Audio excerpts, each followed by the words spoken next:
जय श्री राम दोस्तों, आपका हमारा YouTube चैनल ज्ञान गंगा क्लासेस में स्वागत है, जिसमें आज हम बात करेंगे अक्षांश और देशांतर रेखा के बारे में, लैटिट्यूड एंड लॉन्गिट्यूड लाइन के बारे में बात करेंगे।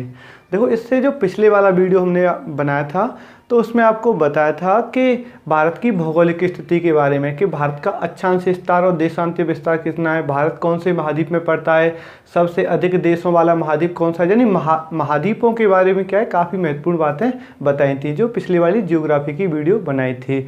तो आज का जो वीडियो है इसमें आपको बताएंगे हम किसी भी देश का समय कैसे निकाला जाता है, अंतर्राष्ट्रीय तिथि रेखा के बारे में बात करेंगे, भारत का समय कैसे निकाला जाता है, सबसे छोटा या सबसे बड़ा दिन कब होता है और क्यों होता है, कर्क रेखा या भूमध्य रेखा को या मकर रेखा को 2 बार काटने वाली नदियां, तो इन सभी के बारे में क्या है हम बात करेंगे आज के इस वीडियो में। ठीक है, तो यह वीडियो क्या है कि बहुत ही इंपॉर्टेंट रहने वाला है। तो देखो, सबसे पहले हम बात करते हैं ग्लोब की। तो ग्लोब किसे कहते हैं? पृथ्वी के काल्पनिक स्वरूप को क्या कहते हैं? ग्लोब कहते हैं। पृथ्वी के काल्पनिक स्वरूप को क्या कहते हैं? ग्लोब कहते हैं। देखो, अब क्या है ग्लोब पर, अच्छा बन गया। चलो देखो, इस ग्लोब पर पश्चिम से पूर्व की दिशा में, इस ग्लोब पर क्या है कि या पृथ्वी के बीचों बीच पश्चिम से पूर्व की दिशा में जो काल्पनिक रेखा है उसे हम क्या कहते हैं? जीरो अक्षांश, जीरो अक्षांश या फिर भूमध्य रेखा कहते हैं। क्या कहते हैं? जीरो अक्षांश रेखा या फिर भूमध्य रेखा कहते हैं, या फिर विषुवत रेखा कहते हैं, या फिर इक्वेटर लाइन कहते हैं। किसे? जो रेखा क्या है पृथ्वी के बीचों बीच से होकर गुजरती है। यह पृथ्वी को 2 भागों में बांटती है। कौन सी रेखा पृथ्वी को 2 भागों में बांटती है? भूमध्य रेखा पृथ्वी को 2 भागों में बांटती है। विषुवत रेखा पृथ्वी को 2 भागों में बांटती है, जिसे हम क्या कहते हैं? गोलार्ध कहते हैं। गोलार्ध क्या कहते हैं? गोलार्ध कहते हैं ऊपरी वाले भाग को, भूमध्य रेखा से ऊपरी भाग को उत्तरी गोलार्ध जो उत्तर में पड़ता है, भूमध्य रेखा से नीचे जो नीचे वाला भाग है इसे क्या बोलते हैं हम? दक्षिणी गोलार्ध कहते हैं, जो क्या है दक्षिण में पड़ता है। यानी यह रेखा क्या है पृथ्वी को 2 भागों में बांटती है, उत्तरी गोलार्ध में और दक्षिणी गोलार्ध में। यह पृथ्वी पर डाली गई सबसे लंबी रेखा है। ठीक है, ध्यान रखना, पृथ्वी पर डाली गई सबसे लंबी रेखा है वह कौन सी रेखा है? जीरो अक्षांश रेखा है, भूमध्य रेखा कहते हैं जिसे। इसकी समांतर दिशा में, इसकी समांतर दिशा में डाली गई रेखा, इसकी समांतर दिशा में डाली गई रेखा क्या कहलाती हैं? अक्षांश रेखा कहलाती हैं। देखो, इसकी समांतर दिशा में जो रेखा मैंने अभी डाली है यह रेखा क्या कहलाती हैं? अक्षांश रेखा कहलाती हैं। क्या कहलाती हैं? अक्षांश रेखा कहलाती हैं। अगर हम अक्षांश रेखाओं की बात करें तो इनकी जो संख्या होती है वह कितनी होती है? देखो, भूमध्य रेखा ये हो गई, जीरो अक्षांश रेखा ये हो गई, इससे इधर जाएंगे तो 90 ये हो गई, और इससे इधर जाएंगे तो ये 90 ये हो गई। तो कितनी हो गई ये? 90 + 90 + 1 यानी 181। ठीक है, यानी एक और 180 + 1 = 181। अगर हमारा ऑप्शन में 181 नहीं है तो हमारा आंसर रहेगा 180। अगर ऑप्शन में 180 भी है और 181 भी है तो हमारा 100% आंसर रहेगा, वो क्या रहेगा? 181। देखो, यहाँ से क्या है कि एक क्वेश्चन है वो क्या है कम ही पूछा जाता है। वो यह करके पूछा जाता है कि अगर उत्तरी और दक्षिणी ध्रुव को एक बिंदु मान लिया जाए तो अक्षांश रेखाओं की संख्या कितनी होगी? तो अक्षांश रेखाओं की जो संख्या होगी वो कितनी होगी? 89 + 89 + 1 यानी भूमध्य रेखा, तो कितनी होगी? 179 होगी। कितनी? 179। लेकिन यहाँ से क्या है कम ही क्वेश्चन पूछा जाता है। अब देखो, एक बात और मैंने बोली थी आपको, समांतर वाली बात, यानी अक्षांश रेखाओं के जो जीरो अक्षांश रेखा के जो समांतर रेखा है वो क्या कहलाती है? अक्षांश रेखा। तो यहाँ पर एक नोट करके इंपोर्टेंट पॉइंट डाल लेना, और वह क्या रहेगा कि अक्षांश रेखाएं समांतर होती हैं। अक्षांश रेखाएं क्या होती हैं? समांतर होती हैं। लेकिन देशांतर रेखाएं वह क्या है? समांतर नहीं होती हैं। ऐसी कौन सी रेखाएं जो समांतर होती हैं? अक्षांश रेखाएं समांतर होती हैं, देशांतर रेखा क्या है? समांतर नहीं होती हैं। अब हम बात करें अक्षांश रेखाओं की, तो अक्षांश रेखाएं भूमध्य रेखा से ध्रुवों की ओर इनकी लंबाई कैसी होती है, घटती है। जैसे आपको यहाँ पे पता होगा, इसकी लंबाई देखो और इसकी लंबाई देखो, ऐसी करके क्या है यहाँ पे जो रेखा खींचेगी उसकी क्या कम ही लंबाई होगी, ठीक है। तो अक्षांश रेखाओं की जो लंबाई है वो भूमध्य रेखा से ध्रुवों की ओर क्या है, घटती है। जबकि अब और बात करें हम, देखो ये उत्तरी ध्रुव हो गया हमारा, ठीक है, ध्रुव, और ये क्या हो गया, दक्षिणी ध्रुव हो गया, ठीक है। अगर हम बात करें ध्रुवों से भूमध्य रेखा की ओर तो इनकी लंबाई क्या होती है, बढ़ती है, ठीक है। भूमध्य रेखा से और भूमध्य रेखा से ध्रुवों की ओर अक्षांश रेखाओं की लंबाई घटती है, जबकि ध्रुवों से भूमध्य रेखा की ओर इनकी लंबाई क्या बढ़ती है। जैसे यहाँ पे देखो ये कितनी छोटी हो गई, ये कितनी बड़ी हो गई, तो क्या है, बढ़ती जा रही है लंबाई, ठीक है। तो ये इसकी बात हो गई। अब देखो, अब क्या है कि हम 23.5 डिग्री, यहाँ पर क्या है, 23.5 डिग्री उत्तरी अक्षांश रेखा को, 23.5 डिग्री उत्तरी अक्षांश रेखा को हम क्या कहते हैं, कर्क रेखा कहते हैं। क्या कहते हैं, कर्क रेखा कहते हैं, या फिर इसे हम और क्या कह देते हैं, ट्रॉपिक ऑफ कैंसर कह देते हैं, ट्रॉपिक ऑफ कैंसर, ठीक है। 23.5 डिग्री उत्तरी अक्षांश रेखा को क्या कहते हैं हम, कर्क रेखा कहते हैं। जो रेखा क्या है, भारत को दो भागों में बांटती है, यानी जो रेखा भारत के बीचों बीच से होकर गुजरती है, जिसे हम क्या कहते हैं, ऊपरी भाग को उत्तरी भारत और निचले भाग को दक्षिणी भारत यानी प्रायद्वीपीय भारत कहते हैं। देखो इसके बारे में बताएंगे, पर थोड़ी और रेखा के बारे में बात कर लेते हैं।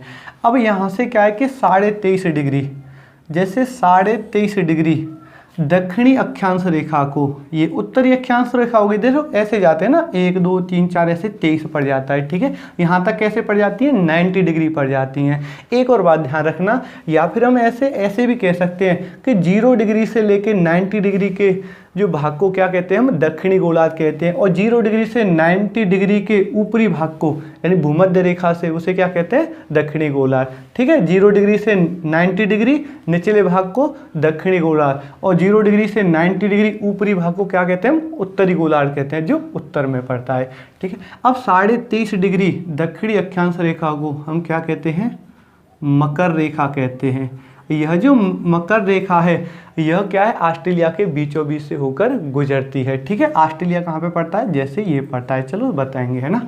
अब यहाँ से क्या है, 66.5 डिग्री रेखा को, 66.5 डिग्री दक्षिणी अक्षांश रेखा को क्या कहते हैं हम, अंटार्कटिका रेखा कहते हैं। क्या कहते हैं, अंटार्कटिका रेखा कहते हैं। कौन सी रेखा कहते हैं, अंटार्कटिका रेखा कहते हैं। जबकि 66.5 डिग्री उत्तरी अक्षांश रेखा को हम क्या कहते हैं, आर्कटिक रेखा कहते हैं। कौन सी रेखा कहते हैं हम, आर्कटिक रेखा कहते हैं, आर्कटिक रेखा कहते हैं। देखो 66.5 डिग्री उत्तरी अक्षांश रेखा आर्कटिक रेखा, 23.5 डिग्री उत्तरी अक्षांश रेखा कर्क रेखा, ट्रॉपिक ऑफ कैंसर, ठीक है। और 0 डिग्री अक्षांश रेखा भूमध्य रेखा, विषुवत रेखा, इक्वेटर लाइन। 23.5 डिग्री दक्षिणी अक्षांश रेखा मकर रेखा, 66.5 डिग्री दक्षिणी अक्षांश रेखा अंटार्कटिका रेखा। तो ये रेखा की बात हो गई। अब देखो, अब यहाँ से एक क्वेश्चन पूछा जाता है कि सबसे बड़ा दिन, चलो पहले सबसे बड़े दिन की बता देते हैं कि पहले कर्क रेखा के बारे में, चलो पहले कर्क उसके बारे में बता देते हैं। भारत यानी कर्क रेखा भारत के कितने राज्यों से होकर गुजरती है, में से चलो बाद में लिख लें। देखो अब भारत क्या है, भारत कर्क रेखा के ऐसे बीचों बीच गुजरता है, ठीक है। कर्क रेखा के बीचों बीच से ऐसे यानी जो कर्क रेखा है वो क्या है, भारत के बीचों बीच से होकर गुजरती है ना।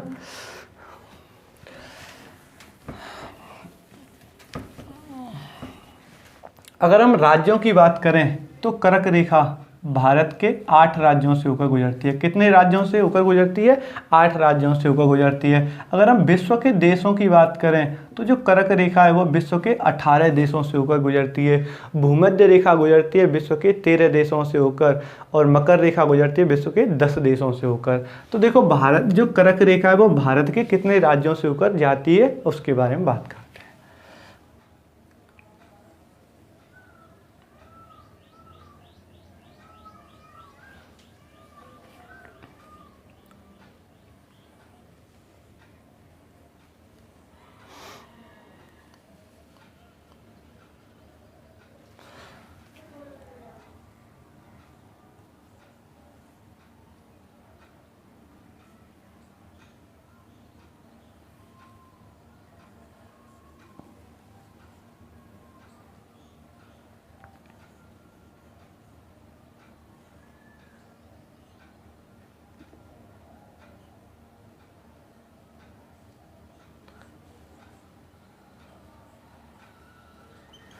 ठीक है।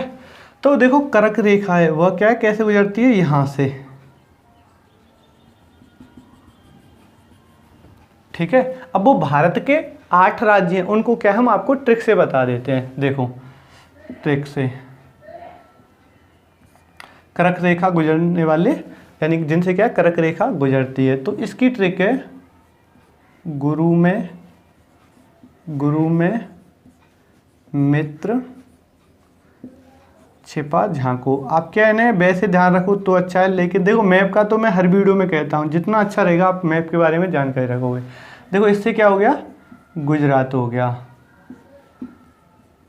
राजस्थान हो गया और मध्य प्रदेश हो गया, मिजोरम हो गया, त्रिपुरा हो गया, छत्तीसगढ़ हो गया, पश्चिम बंगाल हो गया, झारखंड हो गया। ट्रिक भी आसान सी है, यानी गुरु में क्या है कि एक मित्र छिपा है, उसे क्या है झांको, मतलब उसे क्या है देखो, ठीक है कि नहीं। तो आसान सी ट्रिक है। देखो ये गुजरात हो गया, फिर थोड़ी सी राजस्थान में पड़ती है, फिर एमपी पड़ती है, फिर झारखंड में पड़ती है, फिर पश्चिम बंगाल में पड़ती है, फिर ठीक है, फिर इसके यहाँ पे क्या है त्रिपुरा पड़ती है, यहाँ पे बांग्लादेश पड़ जाता है, यहाँ पे क्या है मिजोरम में पड़ती है, ठीक है। तो ये क्या है कि भारत के 8 राज्यों से होकर गुजरती है। अब और भी क्वेश्चन पूछे जाते हैं, और क्वेश्चन क्या पूछे जाते हैं कि कर्क रेखा की सबसे अधिक लंबाई है वह किस राज्य में है, तो वह किस राज्य में है, एमपी राज्य में है, ठीक है। एमपी राज्य में क्या है कर्क रेखा की सबसे अधिक लंबाई है। एक और क्वेश्चन पूछा जाता है कि किस राज्य की राजधानी कर्क रेखा पर स्थित है, वो क्या है, झारखंड राज्य की राजधानी कर्क रेखा पर स्थित है। और एक हम ऐसे भी ध्यान रख लेते हैं, अगर क्वेश्चन पूछा जाए तो गुजरात की राजधानी गांधीनगर और मध्य प्रदेश की राजधानी भोपाल, ये दोनों भी राजधानियाँ जो क्या है कर्क रेखा के काफ़ी नज़दीक हैं। तो कर्क रेखा यानी ट्रॉपिक ऑफ कैंसर भारत के 8 राज्यों से होकर गुजरती है। एक बात और ध्यान रखना, देखो ये क्या है कि पाकिस्तान से होकर नहीं गुजरती है, ठीक है। कभी ऑप्शन में क्या है पाकिस्तान रख दिया जाता है, बांग्लादेश, देखो अफगानिस्तान तो दूर पड़ गया, पड़ोसी देशों में क्या है नेपाल भूटान इस साइड पर जाते हैं, कर्क पाकिस्तान पर डाउट होता है, लेकिन आपको ध्यान रखना है कि पाकिस्तान से होकर नहीं गुजरती है जो ट्रॉपिक ऑफ कैंसर है। यही रेखा क्या है भारत को 2 भागों में बांटती है, एक प्रायद्वीपीय भारत और एक क्या हो गया उत्तरी भारत हो गया। तो ये कर्क रेखा की बात हो गई। अब देखो यहाँ पे एक क्वेश्चन और आता है कि कर्क रेखा को 2 बार पार करने वाली नदी, कर्क रेखा को 2 बार पार करने वाली नदी, तो देखो इसके बारे में बताते हैं हम। अब इसे साफ कर देते हैं ना, तो अच्छा समझ में आ रहा होगा, है ना। देखो मैं क्या है ना यहाँ पे लिख देता हूँ, जैसे मैंने 66.5 डिग्री, 66 डिग्री, ये कौन सी हो गई, अंटार्कटिका हो गई, अंटार्कटिका हो गई। और ये 23.5 डिग्री, ये क्या है, मकर हो गई, ठीक है। और ये कौन सी हो गई, 0 अक्षांश हो गई, यानी भूमध्य हो गई। और ये कौन सी हो गई, 23.5 डिग्री, कर्क रेखा हो गई। अरे ज़्यादा नीचे पहुंच गई है ना कर्क रेखा।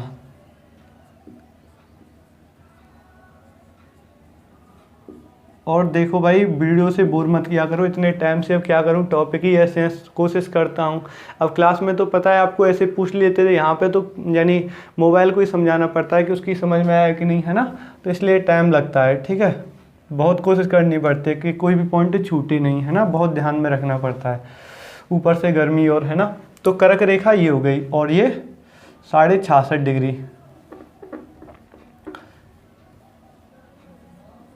पता है आपको हिस्ट्री इसलिए बंद कर दी थी कि चक्कर क्या है उसमें बड़े बड़े टॉपिक पढ़ते, फिर वैसे कुछ भी नहीं छोड़ेंगे, ठीक है। अब तो बस शुरुआत कर दी, अब तो आदत सी अच्छी पड़ती जा रही है, हैबिट में आता जा रहा है। लेकिन पहले कुछ वीडियो में एक तो क्वालिटी की प्रॉब्लम आती थी और फिर एक बोलने की और उसकी, लेकिन अब हैबिट में आ गया, अब कोई वीडियो बनाने में बिल्कुल भी कोई प्रॉब्लम नहीं है ना। देखो अब एक क्वेश्चन पूछा जाता है कि कर्क रेखा को 2 बार पार करने वाली नदी, तो वो कौन सी है, माही नदी है। अब देखो इसकी क्या है, हमने ट्रिक बनाई है, यानी ट्रिक क्या है कि महत्वपूर्ण अक्षांश रेखाओं को 2 बार काटने वाली नदियां। तो इसकी ट्रिक बनाई है कोरोना में माल कम बेका, कोरोना में माल कम बेकार। ठीक है, कोरोना में क्या है कि आपको पता है कि दुकानें काफ़ी बंद रही हैं, तो उनका क्या है कि माल कम बिका है। किसमें? कोरोना में। तो देखो यहाँ पे ये कौन सी नदी होगी? ये मकर रेखा। ये कौन सी हो गई? मकर रेखा।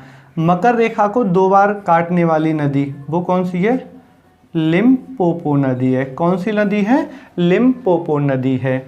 अब बात करते हैं हम कर्क रेखा की। तो कर्क रेखा को 2 बार पार करने वाली नदी है वो कौन सी नदी है? माही नदी। ठीक है, ये ऑस्ट्रेलिया महाद्वीप में पड़ती है, ये एशिया महाद्वीप में अपने देश भारत में पड़ती है। और ये कौन सी है? विषुवत। देखो भूमध्य रेखा को ही, जीरो अक्षांश रेखा को ही विषुवत रेखा ही कहते हैं, इक्वेटर लाइन ही कहते हैं। ठीक है, विषुवत रेखा। इसको जो 2 बार पार करने वाली नदी है वो कौन सी है? कांगरो या जायरे नदी।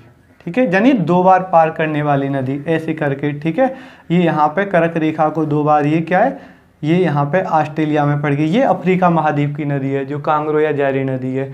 ओके, तो ये क्या है कि कर्क रेखा को, भूमध्य रेखा को, मकर रेखा को 2 बार पार करने वाली नदियाँ हैं। अब आपको बताएंगे दिनों से संबंधित।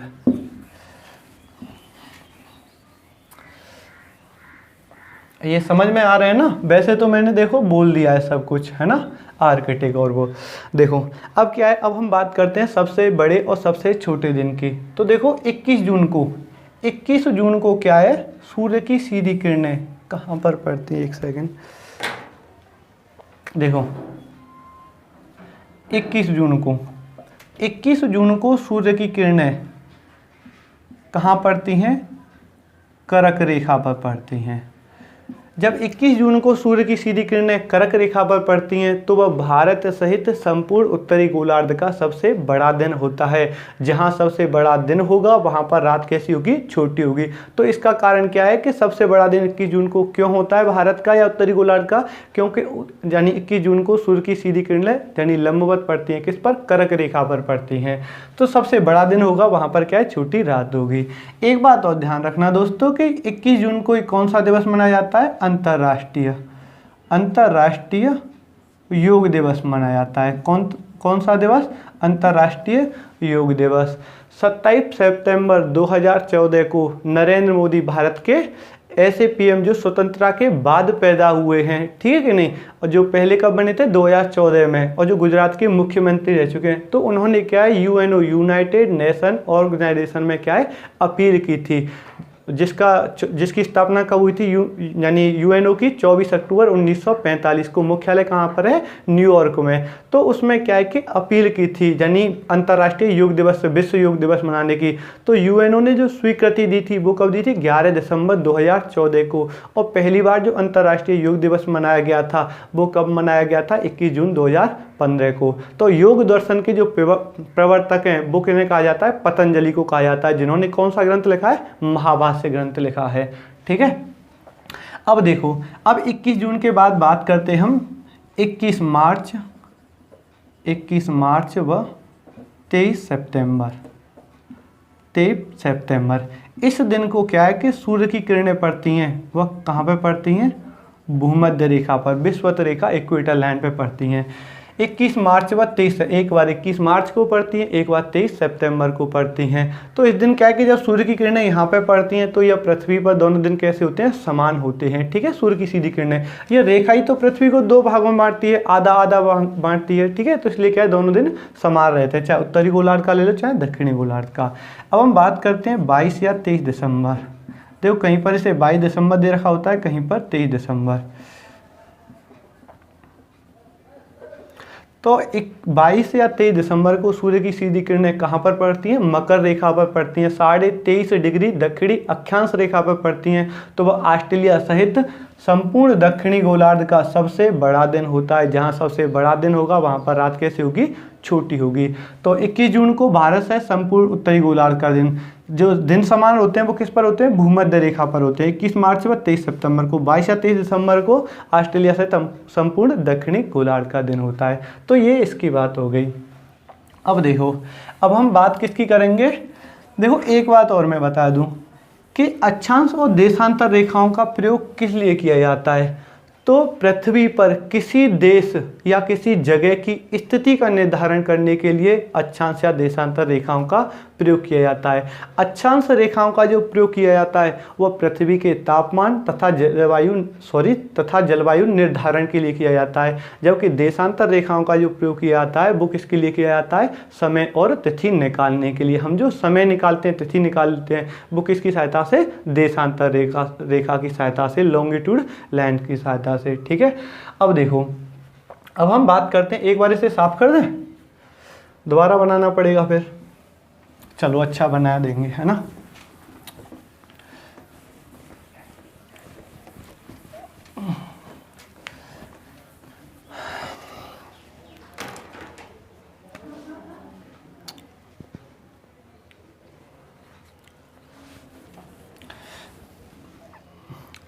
देखो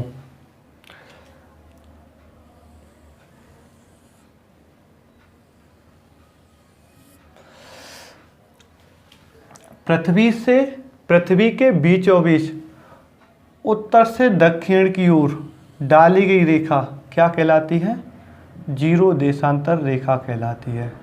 क्या कहलाती है, जीरो देशांतर रेखा कहलाती है। यह रेखा इंग्लैंड के ग्रीनविच शहर से गुजरती है, इसलिए इसे क्या है, ग्रीनविच रेखा भी कहते हैं। ठीक है, इसे ही प्रमुख या प्रधान यामोत्तर रेखा भी कहते हैं। क्या कहते हैं, 0 डिग्री देशांतर रेखा, प्रमुख यामोत्तर रेखा, प्रधान यामोत्तर रेखा या फिर ग्रीनविच रेखा कहते हैं। ठीक है, ये क्या है, या फिर ऐसे हम ऐसे कहते हैं, वह रेखा जो पृथ्वी के बीचों बीच उत्तर ध्रुव से दक्षिणी ध्रुव को जोड़ती है, उसे हम क्या कहते हैं, 0 डिग्री देशांतर रेखा कहते हैं। उत्तर से दक्षिण की ओर जो रेखा, यानी जो रेखा उत्तर को दक्षिणी ध्रुव से जोड़ती हैं, उन्हें हम क्या कहते हैं, देशांतर रेखा कहते हैं। उन्हें हम क्या कहते हैं, देशांतर रेखा कहते हैं। अगर हम देशांतर रेखाओं की बात करें तो इनकी संख्या कितनी होती है, 180 इधर होती है और 180 इधर होती है। तो टोटल देशांतर रेखाओं की जो कुल संख्या है वह कितनी होती है, 360 होती है। कितनी होती है, 360 होती है। एक बात और ध्यान रखना, देखो ये कौन सी रेखा है, जीरो अक्षांश या भूमध्य रेखा लिख देते हैं। ठीक है, जल्दी लिखी जाती है ना, भूमध्य रेखा है। जो देशांतर रेखाओं की अधिकतम दूरी होती है, यानी दो देशांतर रेखाओं की बीच की दूरी है, उसे बीच की दूरी को, दो देशांतरों की को बीच की दूरी को हम क्या कहते हैं, गोरे कहते हैं। क्या कहते हैं, गोरे कहते हैं। इसकी जो अधिकतम लंबाई होती है, जो दूरी होती है, वो कहाँ पर होती है, भूमध्य रेखा पर होती है। देख रहे हैं ना, यहाँ पे सबसे अधिक दूरी है, देखो यहाँ पे दिख रही होगी, लेकिन मैं ऐसा बन गया है, हाँ चलो समझ लो आप, यानी दो देशांतर रेखाओं की जो बीच की दूरी है वो क्या है, यहाँ पे सबसे अधिक होती है भूमध्य रेखा पर। देखो ऐसे करके ये हो गया, तो ये क्या है, कहाँ पर अधिक हो गई, यहाँ पर अधिक हो गई। ठीक है, तो दो देशांतर रेखाओं की बीच की दूरी है, यानी इसके और इसके बीच की दूरी, इसके और बीच की दूरी गोरे कहलाती है, जो कितनी होती है, 111.3 किलोमीटर होती है। जो भूमध्य रेखा पर कितनी होती है, 111.3 किलोमीटर होती है, जबकि ध्रुवों पर इसकी जो दूरी होती है वो कितनी होती है, 0 होती है। जबकि देखो अक्षांश रेखाओं की बात करें कि दो अक्षांश रेखाओं की बीच की दूरी होती है, इस अक्षांश और इस अक्षांश के, या इस अक्षांश से इस अक्षांश के बीच की दूरी है, वो क्या कहलाती है, जोन या कटबंध कहलाती है। क्या कहलाती है, जोन या कटबंध कहलाती है, जो कितनी होती है, 111 किलोमीटर होती है। दो अक्षांश रेखाओं की बीच की दूरी 111 किलोमीटर, दो देशांतर रेखाओं की बीच की दूरी 111.3 किलोमीटर। दो देशांतर रेखाओं की बीच की दूरी गोरे कहलाती है, दो अक्षांश रेखाओं की बीच की दूरी जोन या कटबंध कहलाती है। अब देखो पृथ्वी पर कुल 360, ये 180 ये हो गई, 180 हो गई, तो कुल कितनी रेखाएं, 360 हैं। देशांतर रेखाओं का प्रयोग किस लिए किया जाता है, देशांतर रेखाओं का प्रयोग किया जाता है समय और तिथि ज्ञात करने के लिए। किसके लिए प्रयोग किया जाता है? समय और तिथि ज्ञात करने के लिए क्या है? देशांतर रेखाओं का प्रयोग किया जाता है। अब देखो समय और तिथि कैसे निकाला जाता है।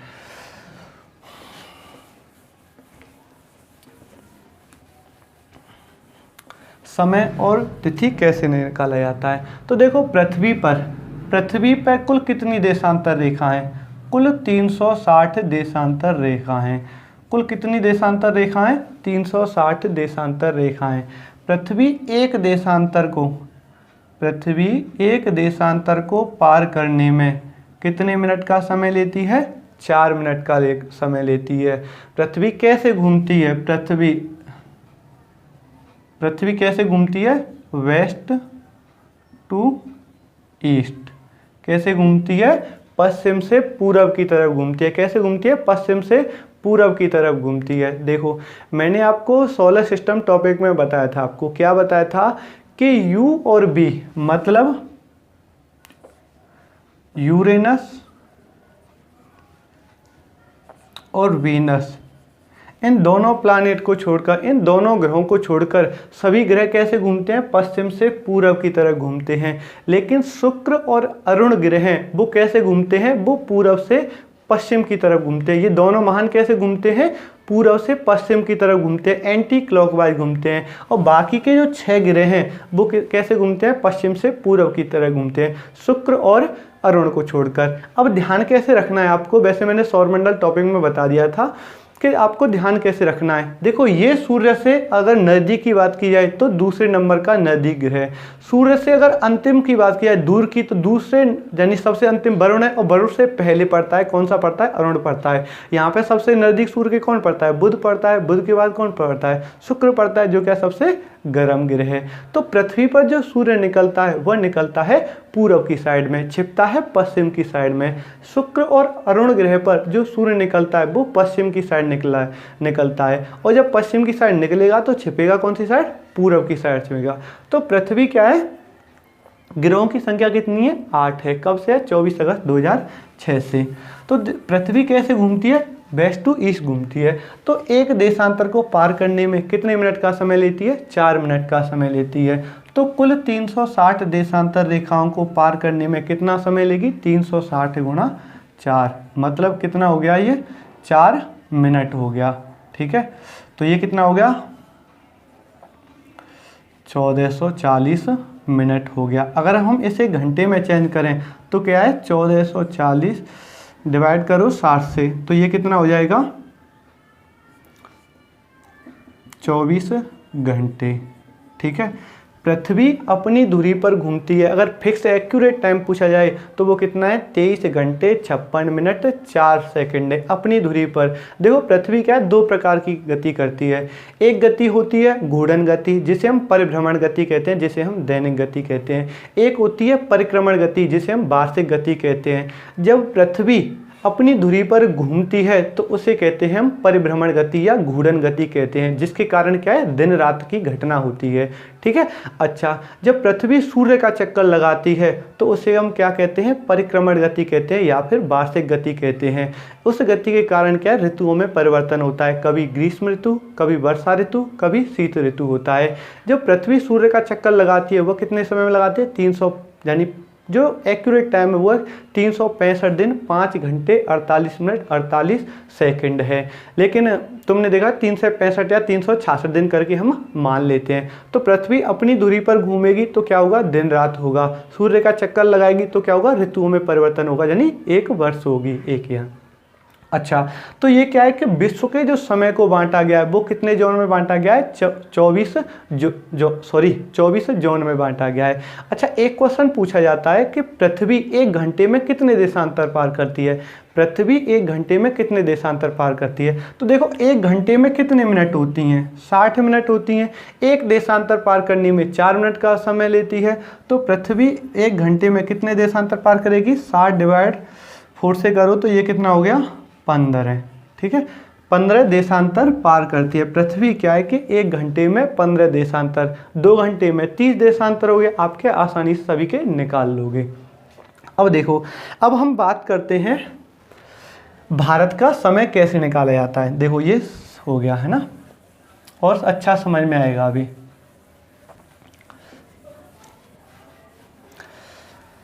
भारत का समय कैसे निकाला जाता है?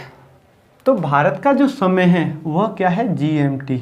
GMT मतलब ग्रीनविच मीन टाइम से, ठीक है। ये इसे ग्रीनविच या 0 डिग्री देशांतर रेखा, ठीक है। ग्रीनविच क्यों कहते हैं, क्योंकि ये इंग्लैंड के ग्रीनविच शहर से गुजरती है।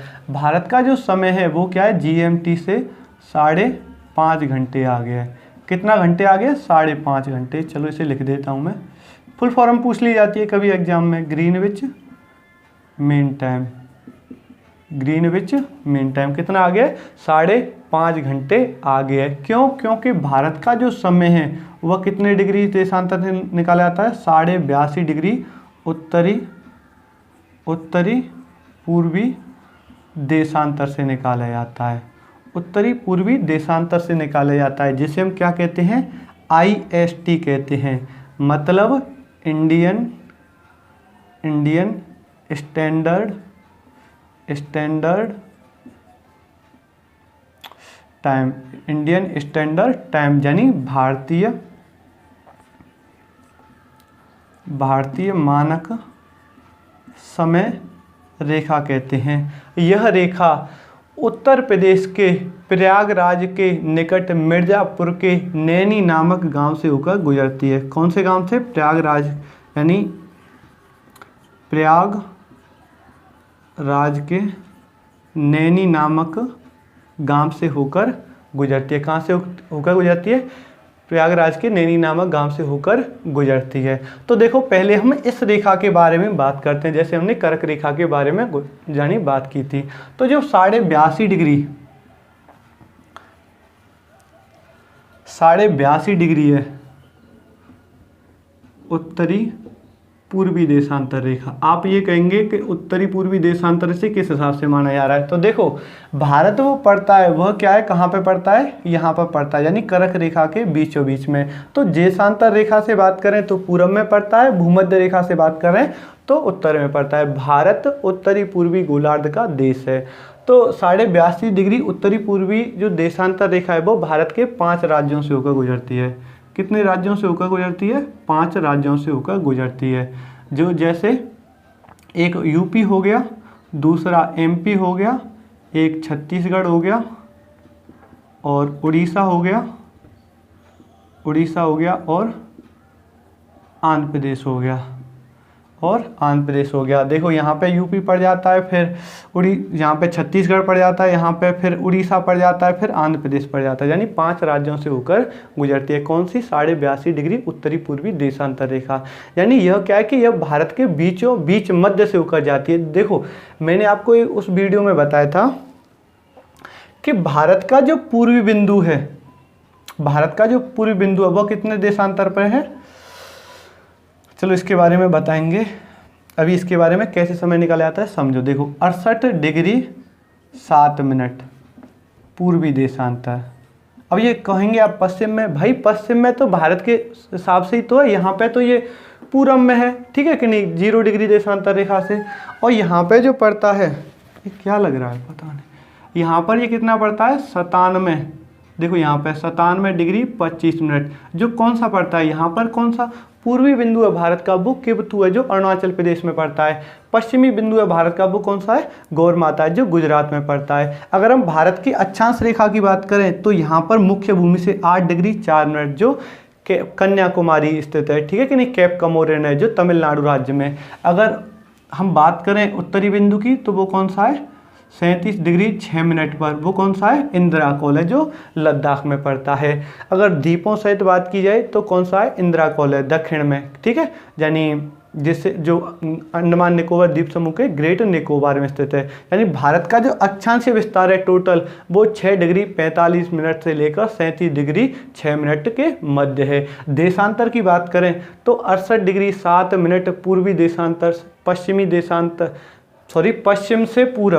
पश्चिम से पूरब 68 डिग्री 7 मिनट से 97 डिग्री 25 मिनट पूर्वी देशांतर के मध्य है, ठीक है नहीं, ये भारत का। अब देखो यहाँ से और यहाँ से दोनों को माइनस करेंगे तो ये क्या है, बीच में बैठेगा, ठीक है कि नहीं। जिसमें आपको एक बात और बाद में बताएंगे। तो यहाँ से क्या है कि ये बीचों बीच से होकर गुजरती है इस साइड से। कौन सी रेखा? देशांतर रेखा। ये साइड वाली रेखा अक्षांश रेखा, ये साइड वाली देशांतर रेखा कहलाती है। अब भारत का समय 82.5 डिग्री उत्तरी पूर्वी देशांतर से निकाला जाता है। तो देखो एक देशांतर को पार करने में लगता है भाई 4 मिनट का समय। कितना समय लगता है? 4 मिनट का समय लगता है। तो 82.5 डिग्री देशांतर को पार करने में कितना समय लगेगा? 82.5 गुणा यानी 4। ठीक है, तो ये कितना हो गया? मुझे तो भाई रट रहा है ना, 165/2 गुणा 4। ये पहले ही काट दिया मैंने, ये 2 से कट गया। और ये कितना हो गया? 2 से मल्टीप्लाई करो तो ये आ जाएगा 330 मिनट। मिनट में ही तो था ये जब से 4 का गुणा किया, क्योंकि एक देशांतर को पार करने में 4 मिनट का समय। अब इसे हम घंटे में चेंज करेंगे तो 330 डिवाइड कर 60 से करो तो ये कितना आ जाएगा? देखो 0 से 0 कट गया, 6 5 30 और ये 3 बचे, ये 5.5 घंटे आ गया। कितना निकल के आएगा? 5.5 घंटे। ये क्या है? प्रूव हो गया। तो भारत का जो समय है वो GMT से क्या है? 5.5 घंटे आगे, जिसे हम क्या कहते हैं? IST, इंडियन स्टैंडर्ड टाइम कहते हैं। अब देखो पाकिस्तान के समय की बात करें।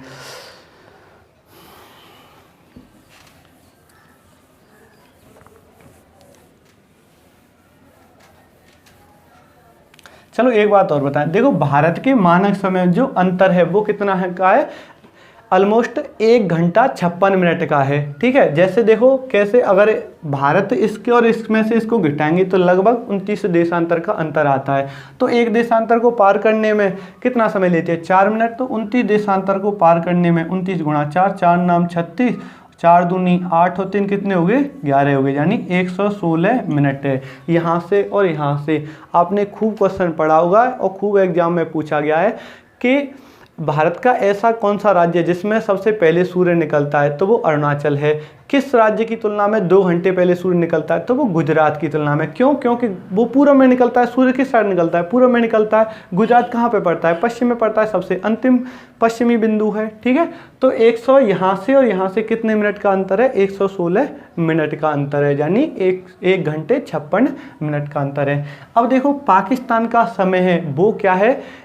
भारत के समय से आध घंटा पीछे है। जब भारत के समय से आध घंटा पीछे है तो GM से 5 घंटे आगे है। क्यों? क्योंकि पाकिस्तान का समय वो क्या है? 75 डिग्री पूर्वी देशांतर से निकाला जाता है। एक देशांतर को पार करने में 4 मिनट का समय, 75 डिग्री पूर्वी देशांतर को पार करने 75 गुणा 4 हो गया, 4 पंजे 20 और 4 सत्ते 28 और जो 30 हो गया। ये क्या हो गया? मिनट हो गई। अब 300 में अगर 60 से डिवाइड करेंगे तो ये कितना आ जाएगा? 5 आवर, यानी 5 घंटे आ जाएगा। ठीक है, तो भारत का समय से पाकिस्तान का समय आधे घंटे पीछे। आप आसानी से टाइम निकाल लिया करेंगे। देखो आप बांग्लादेश की बात करें, पाकिस्तान कहाँ पे पड़ता है? इस साइड में पड़ता है, जबकि बांग्लादेश का पड़ता है यहाँ पे पड़ता है। तो भारत के समय से बांग्लादेश का समय है वो क्या है? आधे घंटे आगे है, यानी GMT से 6 घंटे आगे है। क्यों? क्योंकि बांग्लादेश का समय 90 डिग्री उत्तरी पूर्वी देशांतर से निकाला जाता है। तो 90 गुणा 4, 4 नाम 36, 360 तो मिनट हो गया ये। अगर हम 60 से डिवाइड करेंगे तो ये किस में आ जाएगा? घंटे में आ जाएगा। तो ये कितने आगे? 6 घंटे आगे। तो भारत के समय से बांग्लादेश का समय है वो क्या है? आध घंटे आगे है, जबकि GMT से 6 घंटे आगे है। ठीक है, भारत के समय से आधा घंटा आगे, 30 मिनट आगे, और GMT से 6 घंटा आगे। अब देखो एक बात और ध्यान रखना, इस साइड में जाएंगे हम तो हमारा कैसे होगा? प्लस में होगा। ठीक है, जबकि इस साइड में जाएंगे तो हमारा कैसे होगा? माइनस होगा। जैसे मान के चलो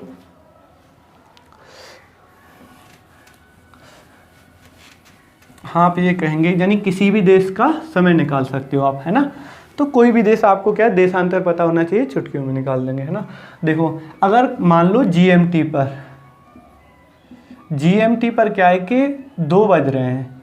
ठीक है, GMT पर क्या है? तो मान के चलो सुबह के 2 बज रहे हैं, 2 AM है। ठीक है, तो पश्चिमी देशांतर, पश्चिम की ओर 45 डिग्री, सॉरी 45 डिग्री कर लो, 45 डिग्री पश्चिमी देशांतर में कितना समय हो रहा है, यानी कोई देश का है उस वो क्या है 45 डिग्री पश्चिमी देशांतर पर स्थित है, तो उसका समय कैसे निकालें। ठीक है, देखो GMT पर कितने बज रहे हैं, 2 बज रहे हैं, तो देखो एक देशांतर को पार करने में 4 मिनट, 45 को पार करने 45 गुणा 4, 4 पन्ने 4 छक 4 20, 4 छक 16 2 18, ये क्या हुई मिनट हो गई। तो अगर इसे मैं घंटे में चेंज करेंगे तो ये क्या हो जाएगा 6 18, यानी 3 घंटे आ गए, 3 घंटे आ गए। तो जो देश है उस वहाँ पर कितना बज रहा होगा, जो 45 डिग्री पश्चिमी देशांतर पर स्थित है वहाँ पर बजे होंगे ये 11 PM, कितने 11 PM। 3 घंटा माइनस कर दो, इस साइड माइनस होगा, इस साइड क्या होगा प्लस होगा, किसी का भी निकालो है आप, यानी किसी का भी देशांतर, यानी किसी का भी समय निकाल सकते हो आप, उसको देशांतर आपको पता है। तो भारत का तो बहुत ही पूछा जाता है, एनडीए के एग्जाम में मैंने देखा था अभी, तो उसमें क्या है कि बांग्लादेश का पूछा गया था, ये 2015 के में। ठीक है, तो एनडीए के पेपर सेट में देखना आप। तो ये इसकी बात हो गई, यानी इस साइड हम माइनस जाएंगे, इस साइड क्या है हम प्लस जाएंगे। तो अब हम बात करते हैं तिथि रेखा के बारे में।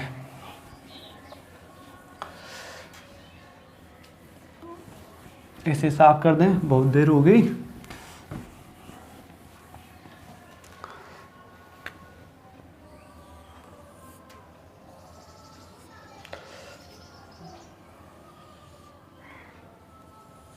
देखो 180 डिग्री, अब के तो भाई ज़्यादा टेढ़ा बन गया है ना, ऐसे तो पृथ्वी भी नहीं है।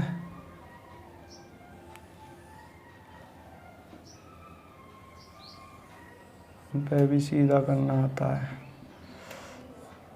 ये ध्रुवों पर इसकी क्या है शून्य होती जा रही है। चलो ज़्यादा हो गया, दोबारा ही मैं काट देता हूँ ना। छोटा चित्र बनता है ना तो वो आसानी से वो हो जाता है।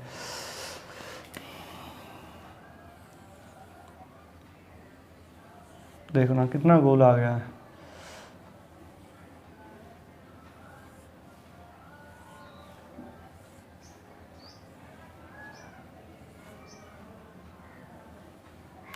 देखो 180 डिग्री, 180 डिग्री देशांतर रेखा को, 180 डिग्री देशांतर रेखा को क्या कहते हैं, अंतर्राष्ट्रीय,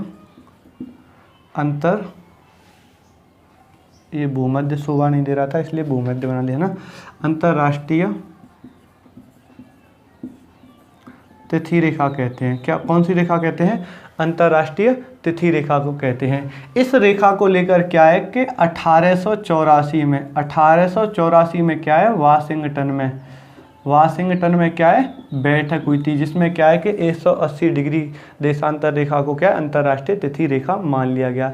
यह जो रेखा है इससे क्या है कि यह 4 जगह पर मुड़ी हुई है। ठीक है, क्योंकि सभी देशों का समय यानी तिथि निकालने के लिए इसे क्या है मोड़ा गया है। तो यह देशांतर रेखा क्या है जो मुड़ी हुई है, कई जगह पर मुड़ी हुई है। चलो ऐसे ध्यान रख लेना, यह सीधी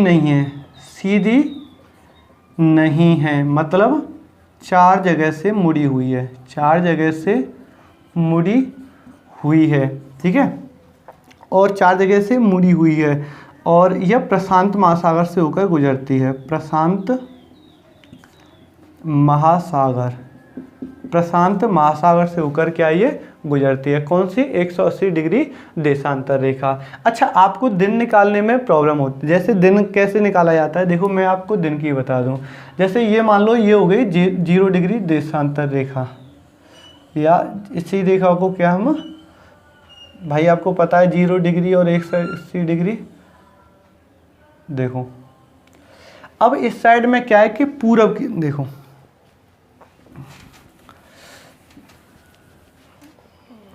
देखो ये कौन सी साइड पड़ गई, पूरब की साइड। ये कौन सी पड़ गई, पश्चिम की साइड देशांतर रेखा से। कौन सी, इस देशांतर रेखा से। तो देखो 0 डिग्री से, देखो हम पूरब की तरफ जाएंगे तो एक दिन कैसा होता है, घटता है, जबकि पश्चिम की तरफ जाएंगे तो एक दिन क्या है, बढ़ता है। मान के चलो कि आज है, पता नहीं आज कौन सा, शायद मंगलवार होगा, कुछ भी हो, चलो मान लो मंगलवार, आज मंगलवार है, तो हम इस साइड जाएंगे तो इस साइड क्या होगा, बुधवार होगा। इस साइड क्या होगा, बुधवार होगा। ठीक है। यानी अगर इस साइड रविवार है तो इस साइड क्या होगा, सोमवार होगा। अगर इस साइड क्या है, शनिवार है, तो इस साइड क्या होगा, शुक्रवार होगा। यानी पूरब की ओर क्या है, एक दिन घटता है, जबकि पश्चिम की ओर एक दिन बढ़ता है। तो आज के वीडियो में बस इतना ही, और हालांकि सब कुछ बता दिया जो अक्षांश देशांतर रेखाओं से जो क्वेश्चन बनते हैं। और इसे क्या है कि देखो ढंग से देखना और क्या है नोट करते जाया करो, तो अच्छा समझ में आया होगा। तो thanks for watching this video. जय हिंद।